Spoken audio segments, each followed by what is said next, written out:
অন্টারিওর premier ডাকফোর্ডের জনপ্রিয়তা কি কমেছে? আপনার কি মনে হয় দর্শক? আপনি কি মনে করেন যে ডাকফোর্ডের জনপ্রিয়তা কমেছে কিংবা কমে যাচ্ছে?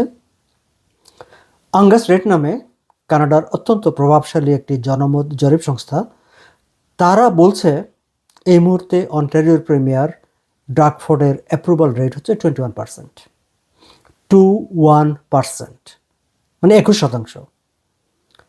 এখন ডাকফোর্ডের অ্যাপ্রুভাল রেট, তার সমর্থনের হার যদি 21% হয়, এই হারটা মানে যত প্রিমিয়ার আছে কানাডায়, প্রিমিয়ারদের অ্যাপ্রুভাল রেট যতটা নিচে নেমেছে কোনো না কোনো পর্যায়ে, এটি হচ্ছে দ্য লয়েস্ট। এই পর্যায়ে কখনো কারো অ্যাপ্রুভাল রেট আসেনি। এমনকি প্রিমিয়ারদের ইতিহাসও যদি আপনি বিবেচনায় নেন, even then this is the lowest approval rate in premiers history. তাহলে ডাকফোর্ডের অবস্থাটা কি এতই খারাপ? ডাকফোর্ড কিন্তু এটি মানতে রাজি না। ডাকফোর্ড বলছেন এই যে জরিপ হয়েছে, জরিপটি হচ্ছে ভুয়া জরিপ, ফেক জরিপ। ডাকফোর্ড অবশ্য এর আগেও, মানে অনেক আগে একবার ইলেকশনের সময় যেই জনমত জরিপগুলো হচ্ছিল, সব জরিপগুলোকে তিনি একদম তুড়ি মেরে উড়িয়ে দিয়েছিলেন। এবারও তাই।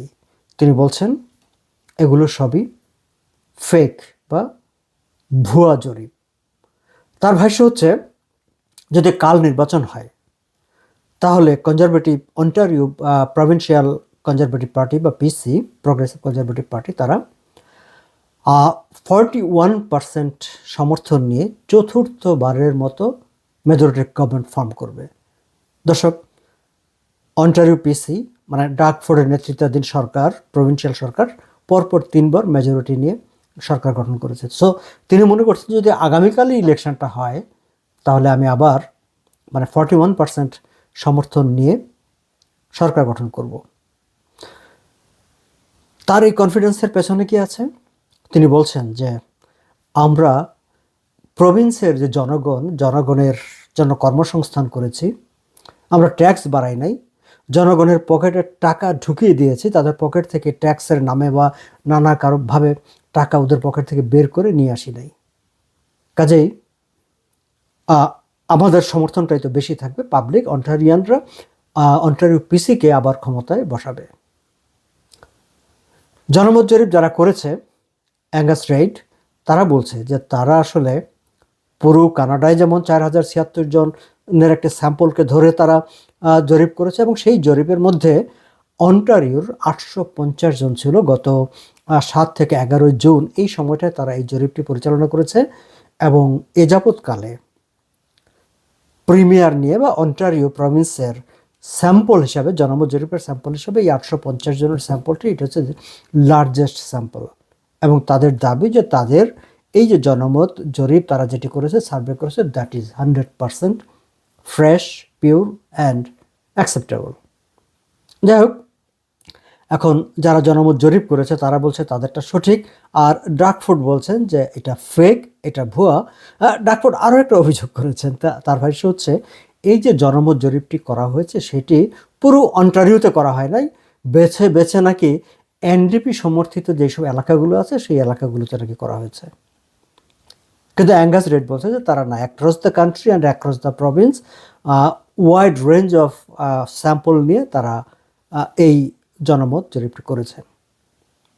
তবে আমরা কিন্তু জানি যে গত কয়েক মাস ধরে অন্টারিওর প্রিমিয়ার ডাকফোর্ড তার বেশ কিছু কার্যকলাপের কারণে, বিশেষ করে জেট কেনার বিষয়টি তো আপনারা জানেন, যে সেই জেট কেনা নিয়ে যে ডিবেট হয়েছে, সেই বিতর্কের স্ক্যান্ডালের কারণে, তার আগে আরও বেশ কিছু স্ক্যান্ডাল হয়েছে, সেই সবের কারণে তার জনপ্রিয়তা নিম্নমুখী। সেটি বিভিন্ন সময় বিভিন্ন সংস্থার জনমত জরিপেই প্রকাশিত হয়েছে।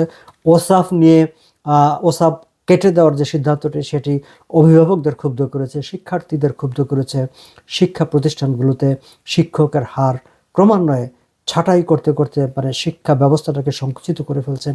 এরকম নানা ধরনের সংকুচন নীতি ডাকফোর্ডের, যেগুলো সাধারণ জনগণকে ক্ষুব্ধ করেছে। ফলে ইন ওয়ান সেন্স, যে সেই ক্ষুব্ধ মানুষগুলোর কাছেই যদি এই জনমত জরিপ যারা করেছেন তারা পৌঁছে থাকেন, তাহলে তাদের যেই ফ্রাস্ট্রেশনটা আছে, সেই ফ্রাস্ট্রেশনের বহিঃপ্রকাশ ঘটে থাকতে পারে এই জনমত জরিপের মাধ্যমে। যাই হোক, আমরা একটু যদি পেছনের দিকে তাকাই গত কয়েক মাসের আর কি, তাহলে ঠিক 3 সপ্তাহ আগে অ্যাবাকাস ডাটা নামে আরেকটি সংস্থা যে জনমত জরিপটি করেছিল, সেখানে কিন্তু প্রগ্রেসিভ কনজারভেটিভ পার্টি, যেটি পিসি, অন্টারিও পিসি ডাকফোর্ডের যে পার্টিটি, তার মানে as a whole political party হিসাবে তার সমর্থন বলা হয়েছে 41%, এবং অন্টারিও লিবারেল পার্টির সমর্থন সেখানে 31%, এবং বর্তমানে সংসদের যে প্রভিন্সিয়াল পার্লামেন্টের যে বিরোধী দল এনডিপির, তার সমর্থন 17%। ওই জরিপে প্রিমিয়ার হিসাবে ডাকফোর্ডের অ্যাপ্রুভাল রেট ছিল 37%, কিন্তু সেটি হচ্ছে 3 সপ্তাহ আগের। কিন্তু গত এপ্রিলে, সেটা বেশ কয়েক মাস আগের কথা তাই না, সেই এপ্রিলে যে আরেকটি সার্ভে হয়েছিল লিয়াজো স্ট্র্যাটেজি নামে অন্য আরেকটি জনমত জরিপ পরিচালনাকারী সংস্থা, সেখানে অন্টারিও পিসির অ্যাপ্রুভাল রেট ছিল 36%, লিবারেল পার্টির ছিল 38%। তার মানে ওই সময়টায় অন্টারিও পিসি লিবারেল পার্টির চেয়েও পিছনে পড়ে গিয়েছিল, এবং ওই পোলে ডাকফোর্ডের অ্যাপ্রুভাল রেট ছিল 27%, সেটি এপ্রিলে। কিন্তু 3 সপ্তাহ আগে সেটি আবার 37%-এ উঠে এসেছিল। কিন্তু এখন অ্যাঙ্গাস রেডস বলছে তাদের জনমত জরিপ দিয়ে বলছে যে এটি আসলে 21%। যাই হোক, নানা সংস্থা তার অ্যাপ্রুভাল রেটের নানা অবস্থা বলছে, এবং ডাকফোর্ড চ্যালেঞ্জ দিয়ে বলছেন যে তিনি কাল যদি নির্বাচন হয় তাহলে 41% সমর্থন নিয়ে চতুর্থবারের মতো সরকার মেজরিটি সমর্থন নিয়ে সরকার গঠন করবেন। কালই তো নির্বাচন হচ্ছে না, তবে সামনে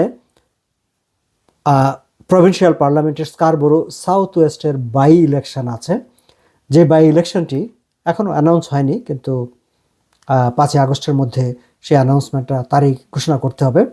ইতিমধ্যে অন্টারিও লিবারেল পার্টি তাদের প্রার্থী ঘোষণা করেছে, বাংলাদেশি ক্যানাডিয়ান আহসানুল হাফিজ অন্টারিও লিবারেল পার্টির নমিনেশন পেয়েছেন। এনডিপি তাদের ফাতিমা শাবান তাকে মনোনয়ন দিয়েছে, আর কনজারভেটিভ পার্টি অন্টারিও পিসি আগামী 9 জুলাই তাদের নমিনেশন ইলেকশন হবে। সেখানে প্রবল প্রতিদ্বন্দ্বী প্রার্থী হিসাবে 2জন বাংলাদেশি ক্যানাডিয়ান আছেন, মোর্শেদ নিজাম এবং ডক্টর ASM নুরুল্লাহ তরুণ। ফলে ধারণা করা হচ্ছে যে আগামী ইলেকশনটি 2জন বাংলাদেশি প্রার্থী, প্রধান 2টি রাজনৈতিক দল, বাংলাদেশের ক্যানাডিয়ান প্রার্থী প্রধান 2টি রাজনৈতিক দল থেকে প্রতিদ্বন্দ্বিতা করবেন। সেই নির্বাচনে এই যে আজকে যে জরিপগুলো বলছে যে ডাকফোর্ডের জনপ্রিয়তা এখন একেবারে সর্বনিম্ন তলানিতে চলে এসেছে, তার প্রতিফলন ঘটে, নাকি ডাকফোর্ড যেটি দাবি করছেন যে না, তিনি এখনও জনপ্রিয়তা 41% সাব অ্যাপ্রুভাল রেট আছে, সেটি সত্য, তার একটা ধারণা হয়তো আমরা আগামী ইলেকশনে জনগণের যে ম্যান্ডেট, সেই ম্যান্ডেটের মাধ্যমে পাবো। দর্শক, আজ এ পর্যন্তই। ভালো থাকবেন আপনারা।